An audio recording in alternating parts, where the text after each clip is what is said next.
ആദ്യമായി പറയാനുള്ളത്,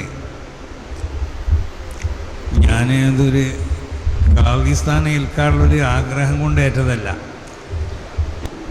ഞാൻ എപ്പോഴും ഇതിൽ നിന്ന് ഒഴിഞ്ഞു മാറുകയാണ് ചെയ്യാറുള്ളത്. ബഹുമാനപ്പെട്ട അബ്ദുൽ ജബ്ബാർ മുസ്ലിയാർ നവറുല്ലാഹു മർക്കദ, നിങ്ങളെ നാട്ടുകാരനും ഇവിടെ മുദരിസൊക്കെ ആയിരുന്ന അവർ, ബഹുമാനപ്പെട്ട കോട്ട അബ്ദുൽ ഖാദർ മുസ്ലിയാർ മരിച്ചപ്പോൾ ഈ ബന്ദറിലുള്ള അതിൻ്റെ ഉത്തരവാദിത്തപ്പെട്ട ആളുകളെ കൂട്ടി എൻ്റെ അടുത്ത് വന്നതാണ്. ഞാനത് നിരസിച്ചതാണെന്ന്. അതുപോലെ കോഴിക്കോട് വലിയ ഖാദി ശിഹാബുദ്ദീൻ ഇമ്മിച്ചുപോയ തങ്ങൾ മരിച്ചപ്പോൾ അവർ എന്നെ ഖാദിയായി തിരഞ്ഞെടുത്തത് അവരെ പഴയ റെക്കോർഡിൽ കാണാം. ഞാനത് നിരസിച്ചതാണ്.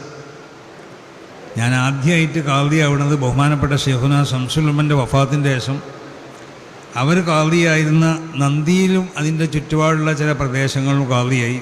പിന്നെ ഈ പണി എവിടെ ഏൽക്കാനാവില്ല എന്നാണ് ഉദ്ദേശിക്കുന്നത്.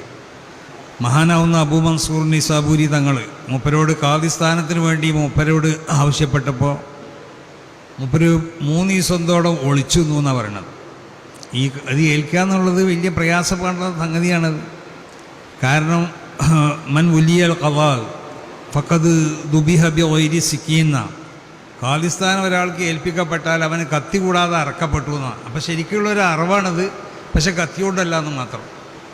അപ്പോൾ അവർ ഒളിച്ചിരുന്നു 3 ദിവസം. പിന്നെ മൂപ്പര് അല്ലാഹു സുബ്ഹാനഹു വ തആലയോട് ദുആ ചെയ്തു എന്നാണ്, പഠിച്ച തമ്പുരാനെ എന്നെ മരിപ്പിക്കണേന്ന് പറഞ്ഞിട്ട്.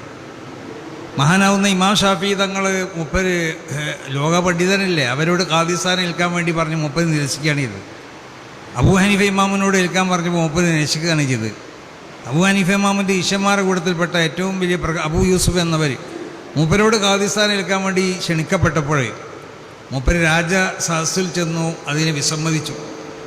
അവസാനം മൂപ്പർക്ക് തോന്നി ഞാനിത് ഏറ്റിട്ടില്ലെങ്കിൽ അനർഹരുടെ കയ്യിലേക്കാവും വരിക, അതുകൊണ്ട് മൂപ്പര് ഏറ്റുന്നാ. അപ്പോൾ ഇത് അത്ര ഒരു നല്ല സംഗതി ഒന്നുമല്ല. ഞാനൊരുപാട് സ്ഥലത്ത് ഖാദിസ്ഥാനുണ്ട്, ഇവിടെ ബംബ്രാൻ സൂചിപ്പിച്ചതുപോലെ. പക്ഷേ ഇതൊക്കെ ഞാൻ ഏൽക്കുന്നത് എപ്പോഴാണെന്ന് ചോദിച്ചാൽ, കാഞ്ഞങ്ങാട് ഖാദിസ്ഥാനം ഇപ്പോൾ ഒരു 70ൻ്റെ മേലെ മഹല്ലുകളുണ്ട് തങ്ങൾ സൂചിപ്പിച്ചതുപോലെ. അത് ഞാൻ ഏകദേശം 2.5 മാസം കഴിഞ്ഞാലാണ് അവർക്ക് ഞാൻ ഉത്തരം കൊടുത്തത്. അവരെൻ്റെ വീട്ടിൽ വന്നു. പിന്നെ 2-3 പ്രാവശ്യം എന്നെ കാണാൻ വന്നു. ഞാൻ പറഞ്ഞു ഞാൻ ഇസ്തിഖാറത്ത് ചെയ്യട്ടെ, പിന്നെ ശംസുൽ ഉലമനെ സിയാറത്ത് ചെയ്തട്ടെ. വേണ്ടാന്നുള്ള ഒരു തോന്നലുണ്ടാവാൻ പാടില്ല, വേണമെന്ന് മൂപ്പരയ്ക്കുന്നുള്ളൊരു ഇഷാറത്ത് വേണമെന്നില്ല, എന്നാലെങ്കിലും ഞാൻ ഏറ്റോളാന്ന് പറഞ്ഞു.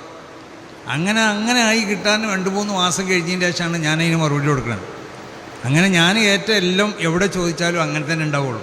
ചിലപ്പോൾ 3-4 ആഴ്ചകൾ കഴിഞ്ഞിട്ട് ചില സ്ഥലത്തൊക്കെ ഞാൻ ഖാദിസ്ഥാനായിട്ട് പ്രശ്നങ്ങൾ പരിഹരിക്കാൻ വേണ്ടിയിട്ടാണ്. ഞാനല്ലാത്ത ഒരാളവിടെ ഖാദി ആയാലും അവിടെ പ്രശ്നം ഉണ്ടാവും. മലപ്പുറം ജില്ലയിൽ പല സ്ഥലങ്ങളിലും അങ്ങനെ ഉണ്ട്. അപ്പം ഇന്നെ എല്ലാവർക്കും സമ്മതമായതുകൊണ്ട് അങ്ങനെ ചില സ്ഥലത്തൊക്കെ ഞാൻ ഏറ്റിട്ടുണ്ട്. അപ്പോൾ ഇതും തന്നെ ഞാനിത് ഏൽക്കാൻ ഉദ്ദേശിച്ച ആളല്ല. ഇവരിവിടുന്ന് കുറേ വട്ടം സമ്മർദ്ദം ചെയ്യുകയും എന്നോട് ആവശ്യപ്പെടുകയൊക്കെ ചെയ്തപ്പോൾ ഞാൻ പറഞ്ഞു, എൻ്റെ സ്വഭാവമുണ്ട്, എന്ത് സംഗതിക്കും ഇന്നെ വന്ന് കാണണ്ടെന്ന് ഞാൻ പറയുന്നത്, വഴിന്ന് കണ്ടാൽ മതി, അല്ലെങ്കിൽ ഫോണിൽ പറഞ്ഞാൽ മതി എന്നുള്ള. അപ്പോൾ ഞാനിവിടെ ഒരു പരിപാടി കഴിഞ്ഞ് പോകുമ്പോൾ ഇവിടെ വഴിയിൽ വെച്ച് കാണാമെന്ന് പറഞ്ഞു. അന്ന് എന്നോട് ഇവർ ഇത് ഏൽക്കാൻ വേണ്ടി നിർബന്ധിച്ചു. അപ്പോൾ ഞാൻ അവരോട് പറഞ്ഞത്, ഇപ്പോൾ നമ്മൾ ഇവിടുത്തെ മുദരിസ് അഷ്റഫി പറഞ്ഞതുപോലെ ഞാനത് ഒന്ന് ഇസ്തിഖാറത്ത് ചെയ്യട്ടെ, മഹാന്മാരെ ഒന്നിങ്ങനെ പ്രത്യേകിച്ച് ഷെഫ്നാനൊന്ന് സിയാറത്ത് ചെയ്തട്ടെ, എന്നിട്ട് അതിൻ്റെ പിന്നെ എങ്ങനെയാണ് അതിൻ്റെ സ്വഭാവം അതനുസരിച്ച് ചെയ്യാമെന്നാണ്.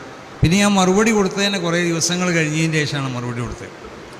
അപ്പോൾ ഇതൊരു വലിയൊരു സംഗതി എന്ന് പറഞ്ഞാൽ ഇതൊരു രസമുള്ള സംഗതിയല്ല, ഇത് വളരെ പ്രയാസപ്പെട്ട സംഗതിയാണ്. നമ്മളെക്കാൾ വലിയ ആളുകളൊക്കെ തന്നെ ഇത് ഏൽക്കാതെ ഒഴിഞ്ഞുന്നവരാണ്. പിന്നെ എന്തുകൊണ്ട് ഏൽക്കണമെന്ന് ചോദിച്ചാൽ ചില സമയത്ത് അത് ഏൽക്കൽ നിർബന്ധമായി വരും. അപ്പം അങ്ങനത്തെ സമയത്ത് അത് ഏൽക്കുക എന്നുള്ളതൊരു മസ്ലഹത്തൊക്കെ കാണുമ്പോൾ, അല്ലെങ്കിൽ മഹാന്മാരുടെയൊക്കെ ഒരു നിർദ്ദേശങ്ങളോ അല്ലെങ്കിൽ അവരൊരു ഇഷാറത്തോ അല്ലെങ്കിൽ ഇസ്തിഖാറത്ത് മുഖേന അതിനൊരു നന്മ തോന്നിപ്പിക്കപ്പെടുകയൊക്കെ ചെയ്യുമ്പോഴാണ് ഇത് ഏൽക്കാറുള്ളത്. അപ്പോൾ ഒരു സ്ഥലത്ത് വരെ ഈ ഖദാ എന്ന് പറഞ്ഞാൽ ഈ വാക്ക് തന്നെ ഏകദേശം അറബി ഭാഷയിലൊരു 12ഓളം അർത്ഥത്തിനൊക്കെ ഉപയോഗിക്കുന്ന ഒരു വാക്കാണ് ഖദാ എന്ന് പറഞ്ഞ വാക്ക്. ഒരുപാട് അർത്ഥമുണ്ട് ഖദാ എന്ന് പറഞ്ഞേക്കും.